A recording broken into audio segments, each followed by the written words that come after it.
اللهم صل وسلم وبارك على سيدنا محمد وعلى اهله واصحابه وسلم. صباح الفل، صباح السعاده والهنا، مساء الخير، مساء السعاده والهنا. ازيكم يا حبايبي؟ عاملين ايه؟ يا رب تكونوا بخير يا رب وسعاده. كل سنه وانتم طيبين. احنا داخلين على رمضان وتفريزات رمضان. هنفرز مع بعض كل حاجه ان شاء الله، وهنعمل مع بعض كل حاجه. هنعمل البسله وهنعمل السبانخ وهنعمل الفاصوليا الخضراء والفاصوليا البيضاء. هنعمل كل حاجه مع بعضينا ان شاء الله. انتظروا مننا فيديوهات شديده وجديده، مش هتشوفوها عند حد غير عندنا احنا بس، في يوميات مروه عبد الحميد. اشتركوا بس انتوا معانا، وما تنسوش اللايك، وما تنسوش الكومنت الجميل بتاعكم. وامان عليكم اللي يتفرج على اي فيديو عندي يعمل لايك ويعمل كومنت ويعمل اشتراك، بالله عليكم. كل سنه وانتوا طيبين، ربنا يعودها عليكم بخير وصحه وسعاده وسلامه انتوا وحبايبكم يا رب. النهارده ان شاء الله هنعمل مع بعض القرنبيط. القرنبيط اكله سهله جدا وشتويه جميله جدا ومغذيه وفيها فيتامينات كتير، ومش رخيصه والله، دي غاليه وبتاخد قصادها يعني ازازه زيت بالظبط. القرنبيطه الواحده تاخد ازازه زيت قصادها. هنعملها مع بعض النهارده. اكله كلنا بنعرف نعملها، سهله وجميله، طعمها حلو قوي، اكله شتويه كده. احنا معانا قرنبيطه. بصوا القرنبيطه بقى عشان تنقيها ازاي. في بنات صغننين لسه متجوزين لسه داخلين مطبخ جديد. بصوا انا بروح عند راجل ما بجيبش القرنبيطه اللي الزهرايه بتاعتها رفيعه، لا بصوا انا بجيب القرنبيطه. بصوا بسم الله الرحمن الرحيم. شايفين؟ بصوا انا هقطع منين.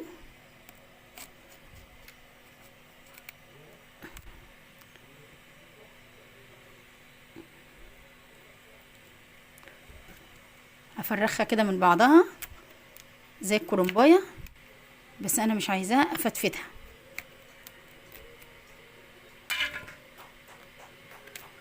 بصوا انا بنقيها من عند الراجل كده، بنقيها من عند الراجل. اما اقطعها تبقى الواحده كده. بصوا مش كبيره ومش صغيره، يعني حلوه تحمل معايا الخلطه اللي انا عاملاها لها، واستطعم الطعم منها، استطعم طعم الخلطه منها.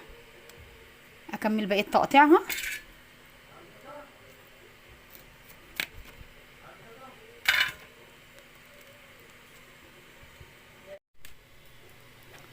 بصوا انا هفرخها كلها من بعضها. انا بقطعها بالراحه عشان انا مش عايزه افتفتها، انا عايزه الزهرايه تتقطع بزهرتها. بصوا زي كده، انا مش عايزه افتفتها، انا عايزاها سليمه اهي. بصوا انا قطعت بالسكينه، بس هي بصوا ماسكه في بعضها ازاي، سبحان الله.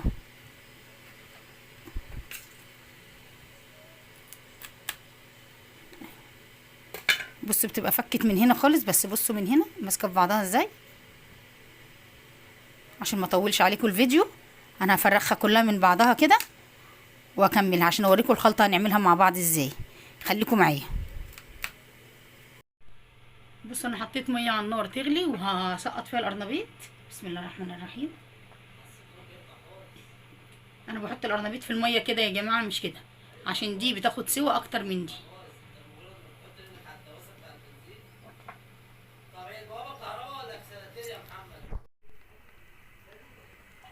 بصوا انا حطيت القرنبيط كله في الميه. بصوا الزهره من فوق والجدر بتاعها من تحت، بصوا ازاي، عشان ده بيستحمل سوا وبياخد سوا اكتر من دي، فخليت طبعا ده من تحت. بصوا والزهره بتاعتها بتاعت القرنبيطه نفسها من فوق.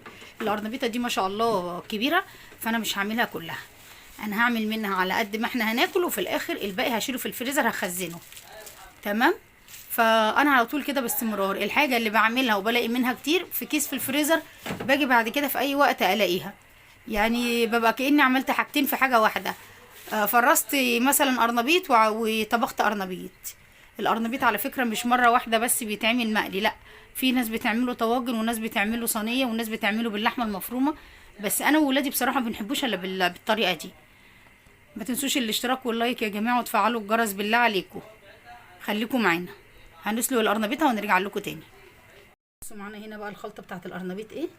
معايا 4-5 معالق دقيق على قد الكميه اللي انت هتستعمليها. انا بحط عليهم معلقتين نشا، انت تقدري تحطي عليهم نشا حطي، مش عايزه ما تحطيش، ده اختياري مش اجباري، بس بيقرمش القرنبيط وبيخليه طعمه حلو. بصوا توابل القرنبيط بقى، معايا ملح، ومعايا سنه كزبره مش كتير، ومعايا كمون، ومعايا سنه فلفل اسمر. انا مش بحط بيض يا جماعه على القرنبيط، عشان احنا مش بنحب البيض على القرنبيط. ومعايا كمان كربوناتو. بصوا شويه قد ايه، يعني شويه صغيرين خالص خالص. بصوا شويه قد ايه صغيرين خالص، ضفر كده صغير. انا بقلبهم كلهم مع بعض، هما كده ايه جافين. احنا مش بنحب اي اكل عليه بيض، حتى البشاميل لما كان زمان الناس كلها بتحط على وشه بيض، احنا برضو ما كناش بنحط على وشه بيض. اي اكل عليه بيض احنا مش بنحبه خالص، يعني بنحس فيه بطعم مش يعني بصراحه مش لطيف، وريحه مش لطيفه بصراحه، بزفاره كده. فاحنا مش بنحب كده بصراحه. احنا بنعملها بميه او بلبن او بكوبايه زبادي.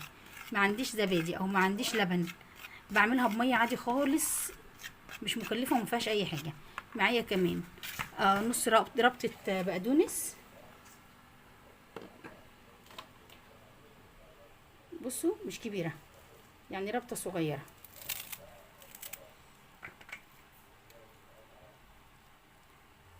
بس انا مش هقطعها دلوقتي، انا بجهزها، انا مش هقطعها دلوقتي. احط الميه الاول، اظبط ميتي، اظبط الخلطه بتاعتي. بسم الله الرحمن الرحيم. ايد شغاله بقلب كده، وايد نازله بالميه.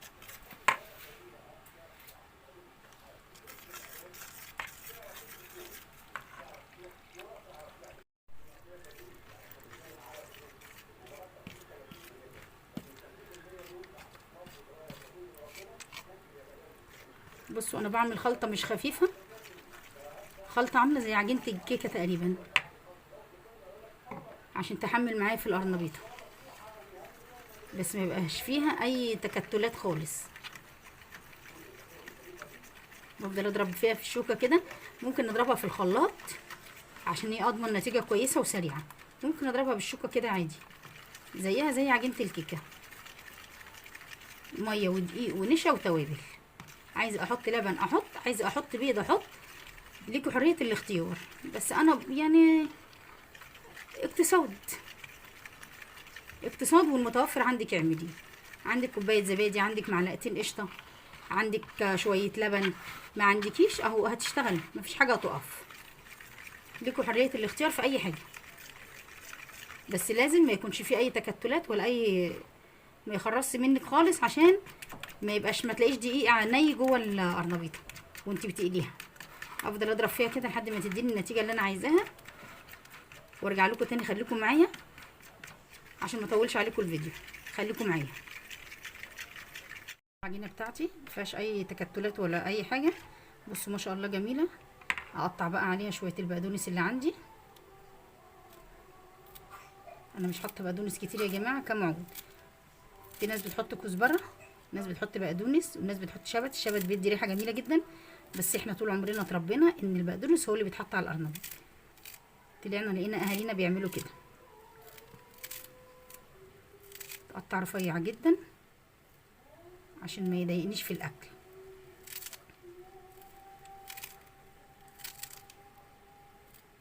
طبعا القرنبيط ده جنبه طبق سلطه بلدي حلو كده متين، وجنبه جرجير. دي طبعا مش محتاجه، لازم جرجير وسلطه جنب القرنبيط ولفت بقى، يا سلام. وكلي بقى لما تشبعي. بس قطعت البقدونس مش كتير. خلطه ريحتها بقى ما اقولكوش عامله ازاي. بصوا القرنبيط، اي حاجه على النار هتعمل ريمه لازم نشيل الريمه بتاعتها. بصوا انا بدوس عليه كده عشان كله ينزل ياخد سوا زي بعضه. انا هعدي تلت ساعه وامسك القرنبيطه ادوس على دي. بصوا استوت معايا ازاي. هطفي عليه بقى. بصوا القرنبيط اتسلق وبقى جميل ازاي. بصوا انا بدوس على دي، بصوا استوت معايا خالص. انا مش هدوس عليها عشان ما اهرهاش اكتر من كده. استوت وبقت جميله. انا هقلي منه بس مش هقلي كله، قلت لكم هعمل على قد ما احنا هناكل، والباقي ان شاء الله هشيله في كيس في الفريزر. ابقى انا كده ايه، جبت قرنبيطه عملت منها وجبه اكلناها ووجبه فرستها. بصوا انا هعمل ايه كمان. طبعا دي معايا الخلطه معايا. بصوا الخلطه جاهزه. بصوا انا عامله ايه كمان هعمله مع القرنبيط. بصوا هعمل ايه. شايفين البطاطس دي؟ شايفين البطاطس الصغنونه دي؟ معايا الزيت، هقلي منها في الزيت سليمه زي ما هي. بصوا بتبقى جميله جدا جدا. بصوا بتبقى عامله ازاي، شكلها جميله جدا. وهعمل بطاطس تاني في الخلطه بتاعه القرنبيط، بس هوريكم هعملها ازاي، خليكم معايا. بصوا البطاطس دي بتبقى زي البيض المسلوق، بصوا تحفه، طعمها وريحتها جميله. وبصوا انا عامله ايه كمان، قطعت دي، بصوا مقطعها حلقات ازاي بعد ما سلقتها وحمرتها. بتبقى بقى مقرمشه من بره وبتبقى طريه ولذيذه من جوه. حمرت طاسه من الرفيعه دي، وحمرت طاسه من المقطعه دي، وهعمل تانية اوريكم. خليكم معايا، هعمل لكم شويه انواع بالبطاطس تحفه. خليكم معايا وما تنسوش الاشتراك واللايك. بصوا الخلطه اهي، انا حمرت البطاطس اللي معايا. همسك القرنبيطه احط. بصوا بقى هعمل ايه، عشان انا عندي ناس بتاكل الجزء ده وبتسيب الجزء ده. شايفين الجزء ده؟ بصوا القشره التخينه دي بالراحه كده اهي، عشان الناس بتحس دايما ان هي عامله ايه زي القشره، ما بيعرفوش ياكلوها. فانا لما بقشرها لهم بتبقى جميله. بصوا عامله ازاي جميله. انا هحطها في الخلطه بصوا اهي، وبحط عليها بالشوكه، بغمسها كلها في الخلطه، بغمسها كلها في الخلطه، ما بخليش حاجه باينه منها، بسيبها تتشرب من الخلطه عقبال ما الزيت يسخن معايا. بصوا واحده كمان اوريها لكم بعملها. بصوا شايفين قشرتها ازاي بالراحه خالص عشان ما تتهريش مني اهي، عشان ما حدش يسيب لي الحته اللي فوق دي ويقول اصل احنا ما بنحبهاش، اصل احنا ما اعرفش ايه. لا، ما يبقاش حد عنده حجه.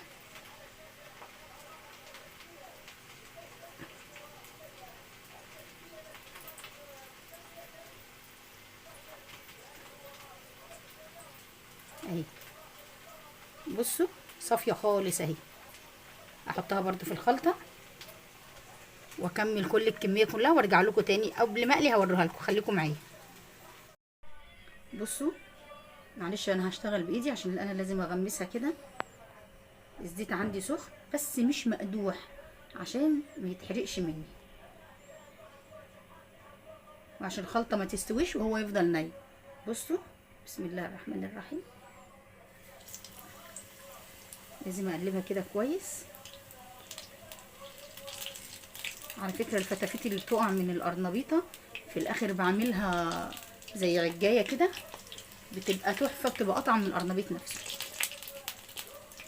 معلش انا هقفل عشان الزيت هيلسعني وارجع لكم تاني. خليكم معايا. بصوا الطاسه ما خدتش كل القرنبيط، انا معايا واحده اهي. بصوا بقى البطاطس دي انا مقطعاها ازاي. بصوا دي بقى بتبقى جميله. معلش ان انا شغاله بايدي بس انا لازم اعملهم بايدي عشان كلهم يشربوا من الخلطه. بصوا تشرب من الخلطه وبتتقلب، بتبقى زي البانيه بالظبط، تحفه تحفه. دي بتبقى اطعم من القرنبيط والله نفسه. بصوا انا اولادي بيحبوها قوي دي، الله يرحمها ويسامحها، حماتي هي اللي علمتني الاكله دي. اكمل الكميه كلها وارجع لكم تاني. خليكم معايا. بصوا البطاطس البانيه بصوا عامله ازاي جميله جميله، بتبقى طعمه جدا جدا جدا. بصوا بنفس خلطه القرنبيط، على فكره صيف شتاء بعملها، مش بستنى القرنبيط عشان اعملها. بصوا القرنبيط بقى عامل معانا ازاي. بصوا جميل ومش شارب زيت، تحفه.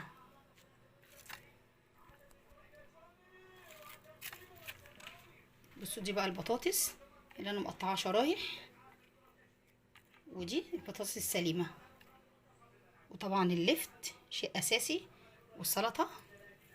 ايه اكله تحفه، الف هنا وشفا، اللهم بارك. بصوا القرنبيط جميل ازاي، بصوا مخربش ازاي، سامعين الصوت؟ جميل جميل، طعمه وريحته جميله. ما تنسوش يا جماعه الاشتراك واللايك بالله عليكم، واللي يتفرج على الفيديو يعمل اشتراك في القناه ويفعل الجرس عند كلمه الكل عشان يوصل له كل جديد في القناه. كل سنه وانتم طيبين. السلام عليكم ورحمه الله وبركاته.